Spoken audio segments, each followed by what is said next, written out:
ملاعب انتم شايفين كل شوي نجيب لكم حاجه ونحاول نقدمها امام المسؤولين على اساس انه يعني يتم معالجتها ويعني الحق ينقال، كلمه الحق لازم تعطى لاهلها.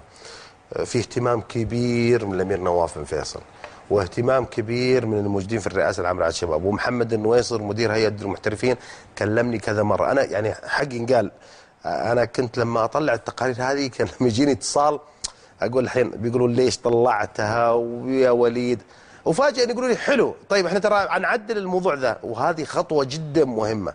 الموسم هذا نعتبره موسم كشف كل السلبيات، وهنبتدي من الموسم الجاي اذا احنا كنا من العايشين نبتدي عاد نشوف نقارن ما بين ايش اللي انقال وايش اللي تعدل وايش اللي صار، وان شاء الله قدر المستطاع يكون الجوله يعني دائما المرايه اللي تكشف كل معاناه الجماهير السعوديه. تعال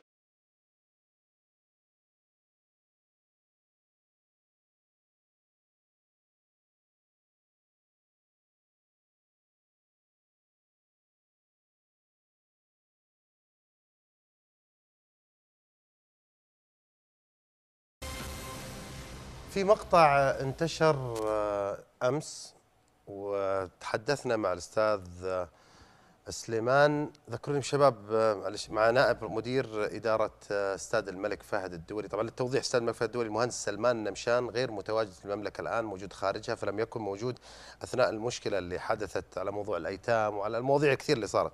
فأحد المشجعين دخل وصور بنفسه في بوفيه في استاد الملك فهد الدولي، وانتشر هذا المقطع، وهو طبعا السيد سعد الكنهل أحد الجماهير الرياضية اللي كانت متواجدة في المباراة.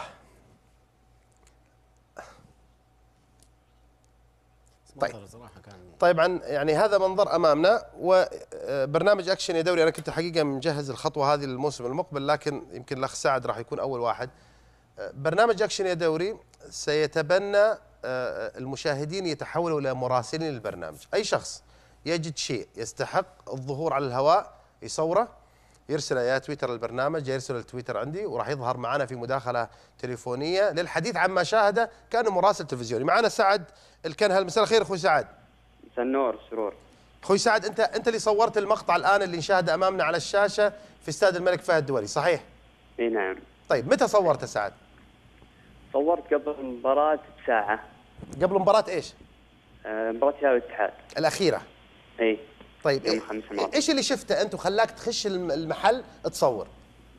السالفة فيها انا والرجال الطيب اللي طلع في المقطع كان يكلم البنغالي. المهم قال له ليش الثلج هناك؟ راح سكر الباب علينا. لا لحظة، انت مار وشفت ناس يتخانقون ولا ايش؟ لا انا كنت اشتري مويه. اوكي، وش شفت؟ شفنا واقفين في السرعة عادي وشوف الباب مفتوح. طيب. اللي جوا. سألنا البنغالي المدير، قلنا ليش الثلج على المغسلة؟ قال ما في مشكلة وسكر الباب. لا سنة، الثلج الآن محطوط في المغسلة، طب قاعد يغسله ولا ايش قاعد يسوي فيه؟ حاطه على المغسلة. اوكي. وكان المغسلة مليانة قذارة، يعني الله يكرمك فيه بس وفيه كل شيء. يا ساتر. طيب وهذا الثلج هو اللي يحطونه في الاشياء المرطبات اللي في الملعب. اوكي. المهم كلمناه راح سكر الباب. دخلنا مع الباب اللي ورا وصورت المقطع، جاي يقول معليش خذ الثلج. ففي بعض ثلج على المغسلة وارسلت الصورة الظاهر. وحطيتها في تويتر. اي نعم. وما توقعت ان في برنامج بيلقطها؟ والله ما توقعت. وما توقعت اني بطلعك؟ جدا. طيب يا سعد، خلاص بعد كذا اي شيء سعد عندك انت وغيرك، البرنامج برنامجكم. وبعد ما صور